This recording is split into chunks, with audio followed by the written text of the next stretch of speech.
Syllabus ही start करना पड़ेगा पहले। 12th का सिलेबस पता है, बुक है। चलो सिलेबस बता रहा हूँ पहले। सिलेबस एक जगह नोट करके लिख लेना ना कि हमें पढ़ना क्या क्या है,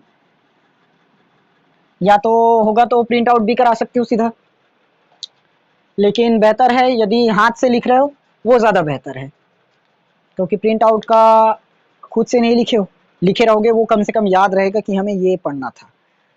सीधा पहले चैप्टर्स बता रहा हूँ। पहला चैप्टर, यूनिट को नहीं बता रहा ना। पहला चैप्टर वैद्युत आवेश और क्षेत्र। वैद्युत आवेश और क्षेत्र, electric charge and field. Second विद्युत विभव तथा धारिता, लिखते चलना, विद्युत विभव तथा धारिता। तीसरा विद्युत धारा। चौथा गतिमान आवेश तथा चुंबकत्व। गतिमान आवेश तथा चुंबकत्व। पांचवा चुंबकत्व एवं द्रव्य। पांचवा चुंबकत्व एवं द्रव्य। छठवा विद्युत चुंबकीय प्रेरण। विद्युत चुंबकीय प्रेरण। सातवां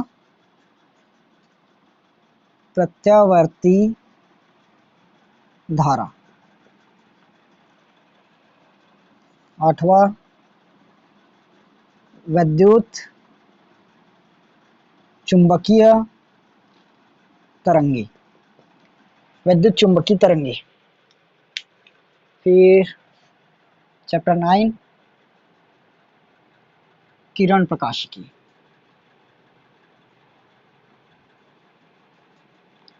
10 तरंग प्रकाशिकी।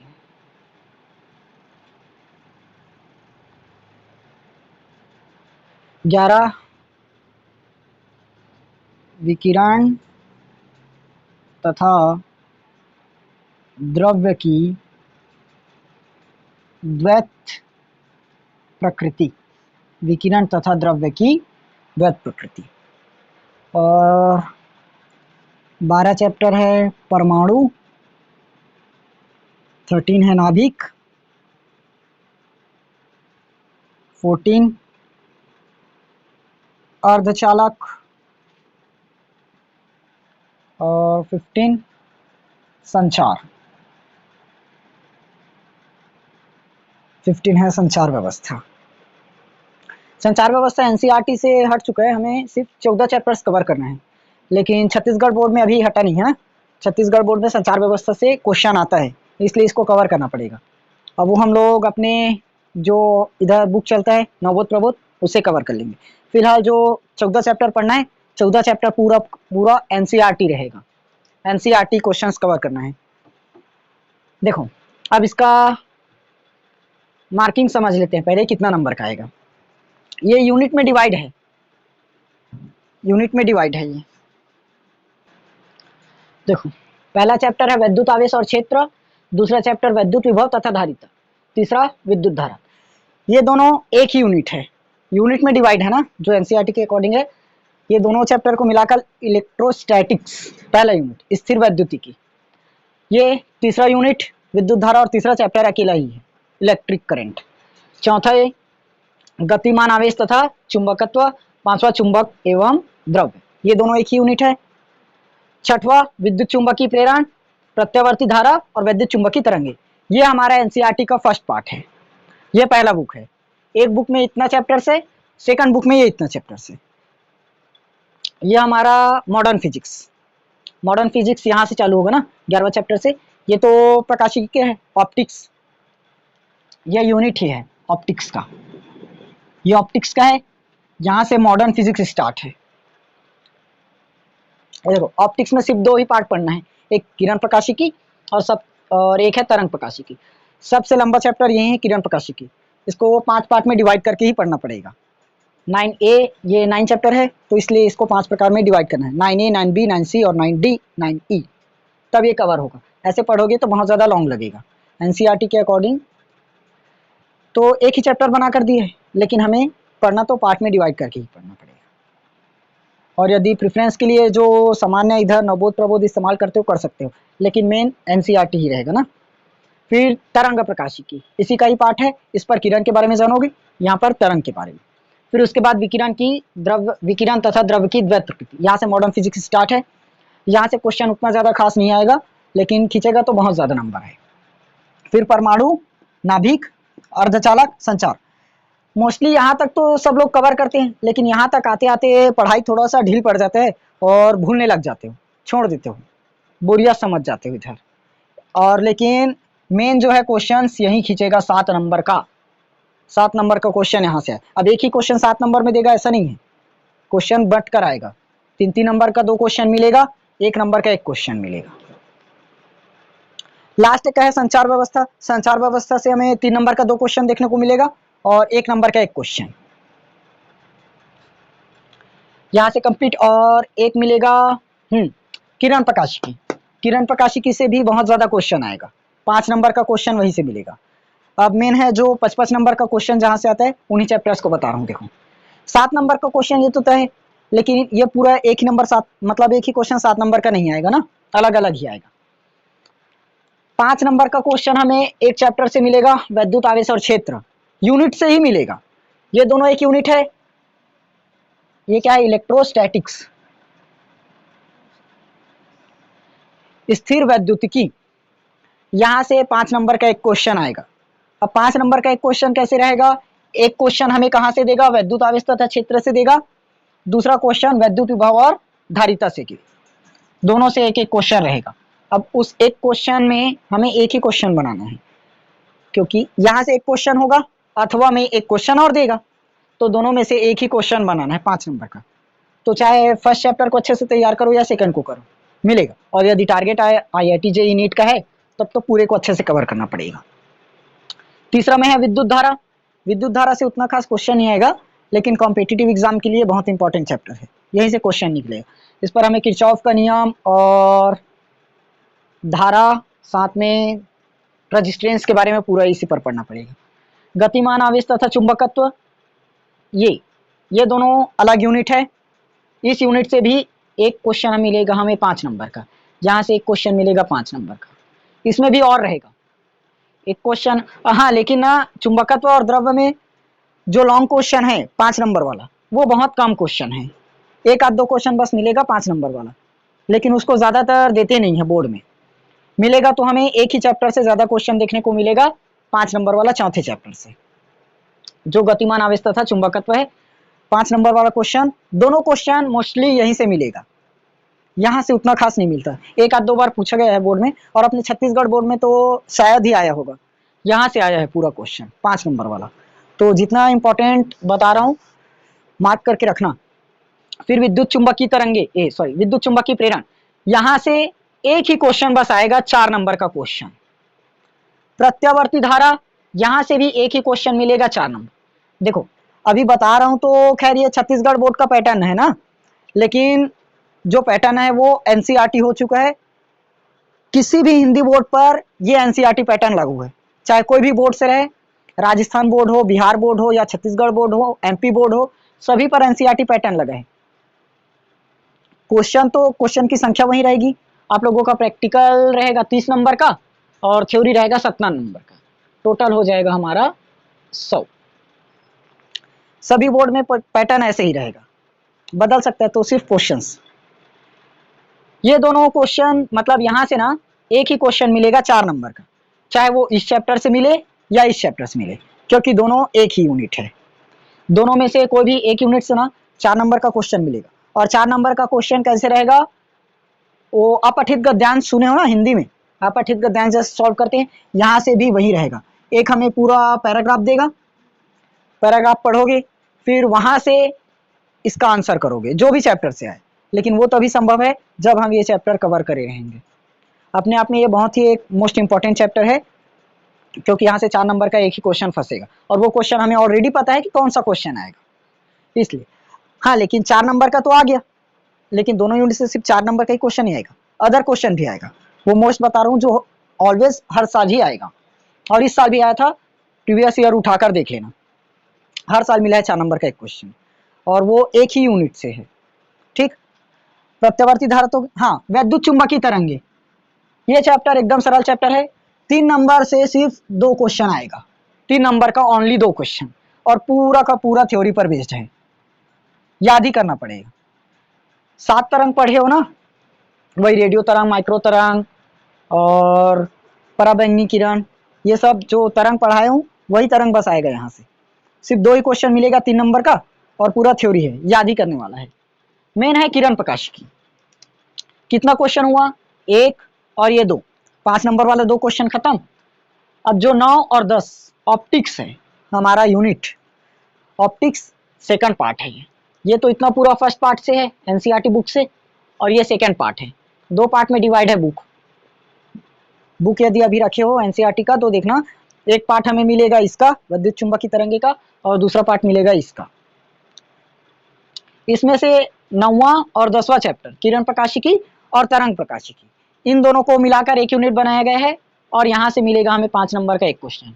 ये भी और क्वेश्चन रहेगा, मतलब किरण प्रकाशिकी से एक क्वेश्चन मिलेगा, तरंग प्रकाशिकी से एक क्वेश्चन मिलेगा, और तरंग प्रकाशिकी में ना जो लॉन्ग क्वेश्चन है 5 नंबर वाला, वो क्वेश्चन मिलेगा, सिर्फ 2 से 3 क्वेश्चन मिलेगा लॉन्ग क्वेश्चन में, बाकी पूरा तरंग प्रकाश सॉरी किरण प्रकाशिकी में भरा है ज्यादातर क्वेश्चन, क्योंकि इसमें हमें टोटल 5 पार्ट पढ़ने हैं, 9A से 9C 9E 5 पार्ट में, तो वहीं पर पूरा मोस्ट 55 नंबर वाला क्वेश्चन मिलेगा। यहाँ तक क्लियर? अब आता है मॉडर्न फिजिक्स। यहाँ से क्वेश्चन जो टिकर रहता है, आराम से नंबर खींच सकते हो। विकिरण तथा द्रव्य की द्वैत प्रकृति, यहाँ से क्वेश्चन, इधर तो पूरा 3-3 नंबर और 2-2 नंबर का ही क्वेश्चन मिलेगा, यहाँ से 3 नंबर का क्वेश्चन मिलेगा, परमाणु और नाभिक से भी 3, हाँ यहाँ से ना 3 नंबर का 2 क्वेश्चन मिलेगा, परमाणु से 1 मिलेगा, नाभिक से 2 क्वेश्चन मिलेगा। अब आता है अर्धचालक। अर्धचालक तो सबसे बड़ा चैप्टर यही है, एक अर्धचालक मिलेगा और एक किरण प्रकाशिकी मिलेगा, दोनों ही बड़ा चैप्टर है, नंबर में ये ज्यादा खींचेगा। 7 नंबर का क्वेश्चन आएगा यहाँ से, सीबीएसई में भी यहीं से आता है 7 नंबर का। एक क्वेश्चन 3 नंबर का रहेगा, दूसरा क्वेश्चन भी 3 नंबर का रहेगा, तीसरा क्वेश्चन 1 नंबर, जो स्टार्टिंग में ही रहता ना। हाँ, अब यहाँ पर सही विकल्प वाला तो भूल जाओ, छत्तीसगढ़ बोर्ड में सही विकल्प को काट दिया गया है, सही विकल्प अब नहीं आएगा, उसकी जगह पर डायरेक्ट आंसर करना रहेगा 1 नंबर में, एक ही लाइन में आंसर, एक वर्ड में, तो 1 नंबर वहीं से मिलेगा। लास्ट बचा संचार व्यवस्था। संचार व्यवस्था से 2 नंबर का 2 क्वेश्चन मिल जाएगा, नहीं 2 नंबर का एक क्वेश्चन 3 नंबर का, टोटल आएगा 5 नंबर। ठीक, मेन जो मैं बताना चाह रहा था यही 5 नंबर वाला बता रहा था। 5 नंबर का क्वेश्चन कहाँ से मिलेगा? एक विद्युत आवेश और क्षेत्र से मिलेगा, मतलब फर्स्ट यूनिट इलेक्ट्रोस्टैटिक्स से, उसके बाद दूसरा यूनिट से मिलेगा 5 नंबर, और ये एक यूनिट ऑप्टिक्स से, इससे आएगा 5 नंबर का। तो तीनों यूनिट यदि हमने अच्छे से कर लिया, 15 नंबर यहाँ से कहीं नहीं जाएगा। और एक एक नंबर वाला जितना भी यूनिट है ना, सभी यूनिट से 1 नंबर वाला पूछेगा ही पूछेगा। अर्धचालक से 1 नंबर का क्वेश्चन आएगा, किरण प्रकाशिकी और तरंग प्रकाशिकी से 1-1 नंबर का क्वेश्चन यहाँ से भी आएगा, परमाणु नाभिक दोनों एक यूनिट है, ये भी यहाँ से भी एक क्वेश्चन, ये अलग यूनिट है, अर्धचालक भी अलग है, संचार तो वैसे कट चुका है, ये अलग है, विद्युत चुंबकीय तरंगे भी अलग यूनिट है। यूनिट समझ में आया? पूरा यूनिट को खैर नाम करके नहीं बताया हूँ, जगह नहीं था। ठीक, इतना यूनिट है। 5 नंबर वाला क्वेश्चन हमें तीनों यूनिट से मिलेगा, मेन जो लॉन्ग यूनिट है, यहाँ से 5, यहाँ से 5 और यहाँ से 5, टोटल 15 नंबर अथवा में रहेगा, उसकी टेंशन नहीं है। फिर उसके बाद 4 नंबर वाला क्वेश्चन, 4 नंबर वाला क्वेश्चन सिर्फ 2 ही चैप्टर्स तैयार करने हैं हमें 4 नंबर के लिए, विद्युत चुंबकीय प्रेरण, प्रत्यावर्ती धारा, यहाँ से 4 नंबर मिल जाएगा, 19 नंबर यहीं से कवर। अब मेन है हमारा जो थ्योरी पोर्शन और न्यूमेरिकल्स और शॉर्ट टाइप, इसको मिटाऊं अब, नोट हो गया ना? अब थोड़ा सा पेपर पैटर्न समझ लो।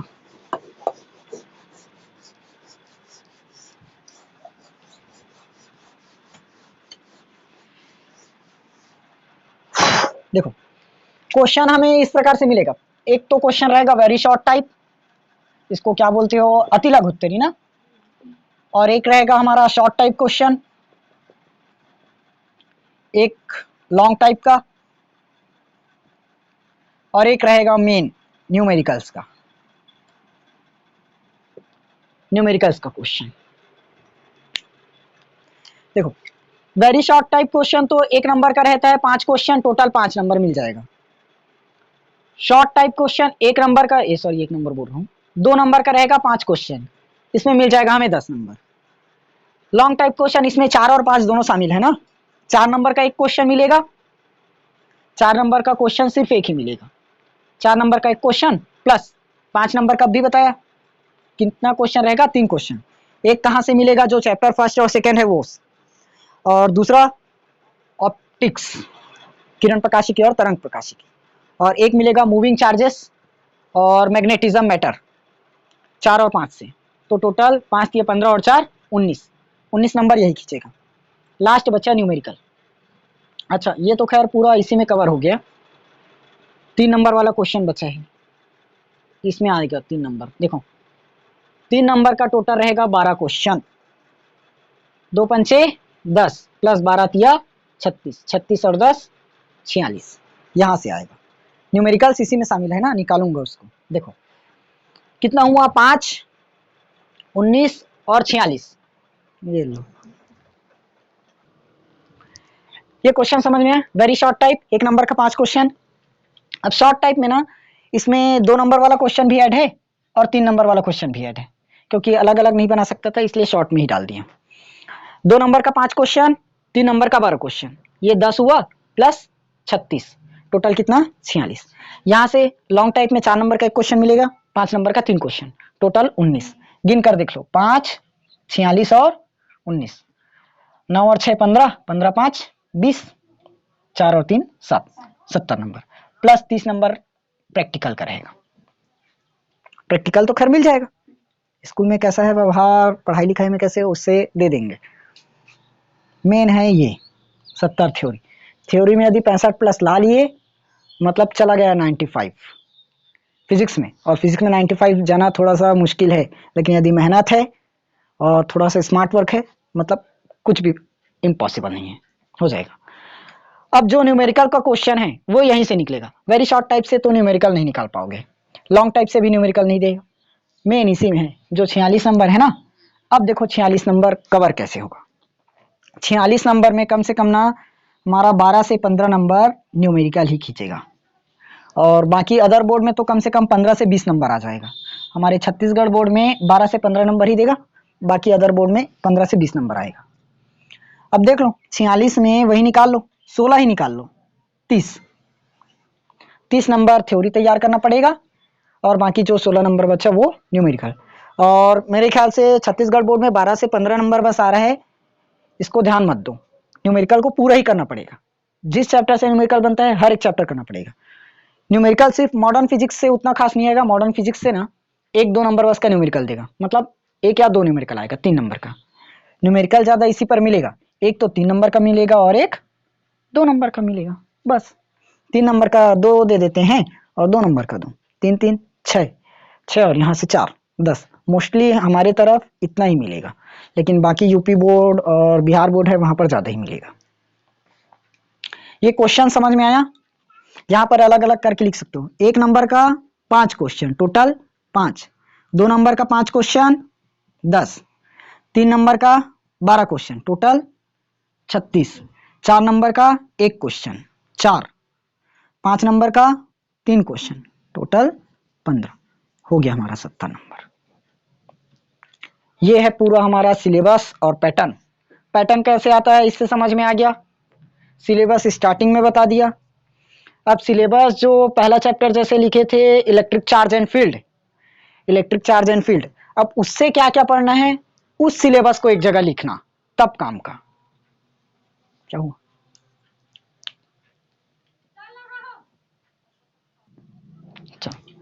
उस सिलेबस को एक जगह लिखना कि पहले चैप्टर से क्या क्या पढ़ना है। जैसे ही चैप्टर 1 स्टार्ट करोगे पूरा सिलेबस एक जगह लिख लेना कि हमें इस चैप्टर में पढ़ना क्या क्या है, क्योंकि ज़रूरी थोड़ी ना है कि मैं जो पढ़ा रहा हूँ वो पूरा सिलेबस ही पढ़ा रहा हूँ, या स्कूल में जो पढ़ा रहे हैं वो पूरा सिलेबस कवर करा रहे हैं। हो सकता है हमसे कोई सिलेबस में एक आध पॉइंट छूट जाए, या आपके स्कूल में पढ़ा रहे कोई टीचर, उनसे एक आध पॉइंट छूट जाए। ज़रूरी नहीं है कि वो पूरा का पूरा कवर करा रहा है। चाहेगा तो हर कोई कि पूरा ही कवर कराए, मैं भी यही चाहूँगा कि मैं पूरा का पूरा सिलेबस पढ़ाने की पूरी कोशिश करूँ, लेकिन एकदम रोबोट थोड़ी ना है माइंड, कहीं पर कंफ्यूज हो सकता है ना, एक आध टॉपिक छूट सकता है धोखे से, जानबूझकर तो नहीं छोड़ेंगे, खैर धोखे से छूटेगा। तो मिलाते हुए चलना, जैसे पहला हमने पढ़ लिया कूलाम का नियम, ये पहला हमने पढ़ लिया कूलाम का नियम, फिर दूसरा है गॉस का प्रमेय, फिर तीसरा में अनुप्रयोग। अब अनुप्रयोग में हमें मान लो 4 अनुप्रयोग पढ़ना है। इस चैप्टर से जो हमारे सिलेबस में है 4 अनुप्रयोग दिया है, मैं गलती से 3 अनुप्रयोग बताया, एक अनुप्रयोग को छोड़ दिया और वहीं आ गया, तब तो बात बिगड़ जाएगी। इसलिए जैसे जैसे मैं यहाँ पर कवर कराते चलूंगा, टिक लगाते चलना, और लास्ट में देखना जो चैप्टर 1 खत्म होगा ना उसके बाद कि हमने कौन सा टॉपिक छोड़ा है, और साथ में उसका एक काम और करोगे, पिछले 5 साल का प्रीवियस ईयर पेपर अपने हाथ में रखोगे, फिजिक्स का केमिस्ट्री दोनों का ही 5 साल का प्रीवियस ईयर अपने पास है। तो प्रीवियस ईयर से हम अंदाजा लगा सकते हैं कि कौन सा क्वेश्चन कितनी बार आ चुका है, और ज्यादा बार आ चुका है 2000 मान लो 20 21 तो खैर कोरोना वाला था 21, लेकिन पेपर तो हुआ था, पेपर हम लोगों ने लिखा था ना, तो 21 22 और 23 मान लो 23 में तीनों साल में लगातार आ गया है, 21 22 और 23, तो समझ ले जाना 24 में नहीं आ सकता, लगातार 3 साल आ गया मतलब अब आएगा ही। और मेन एक और है, पिछले साल ही यदि क्वेश्चन आया है तो इस साल शायद ही है, जैसे 2023 में क्वेश्चन आ चुका है, 2024 में पॉसिबल नहीं है उतना, पैटर्न मिलेगा। लेकिन जैसे न्यूमेरिकल हमारा कैपेसिटर से क्वेश्चन आया, तो कैपेसिटर से क्वेश्चन आ सकता है, ये होगा। तो थोड़ा सा ना ट्रिक लगाकर पढ़ना, ऐसे ही हमें पूरा सिलेबस कवर करना है करके एकदम घुस मत जाना पूरा बुक में, ठीक।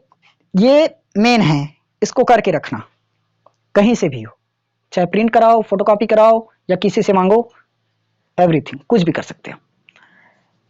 ये समझ में आया, पहले पूरा सिलेबस एक जगह लिखना है हमें हर एक चैप्टर का, फिर टिक लगाते हुए चलना है। इसलिए बोला था या तो प्रिंट कराओ या अपने हाथ से लिखो, और बेहतर यही है कि अपने हाथ से पूरा सिलेबस एक जगह नोट करो, तब ठीक है, और लाइन से मिलाते हुए चलो, ये होगा। हाँ, हो गया।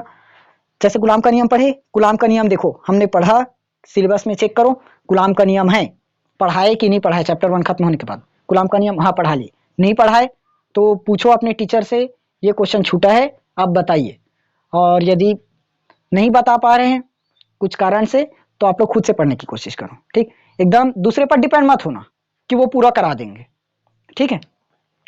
अब पहला चैप्टर तो पूरा हो गया, सिलेबस में देखे एक टॉपिक छूट गया, मिला लिए। अब मान लो नहीं छूटा है, तो अब गुलाम का नियम हो गया, पढ़ लिए इसको पूरा, प्रीवियस ईयर पेपर में उसको मिलाओ कि कौन से साल में आया भी है कि नहीं आया है, ठीक। क्लियर है पूरा सिलेबस, पैटर्न समझ में आया, कैसे तैयारी करना है समझ में आया। अब हमारे पास, हम लोग अभी तो स्टार्ट कर रहे हैं पढ़ाई, और आज 18 जून ना, 17 जून, तो अभी से तैयारी तो करना पड़ेगा। कितना महीना है, दिसंबर तक करो, जनवरी मत लेकर जाओ, ये तो वीडियो ज़्यादा लंबा चला जाएगा।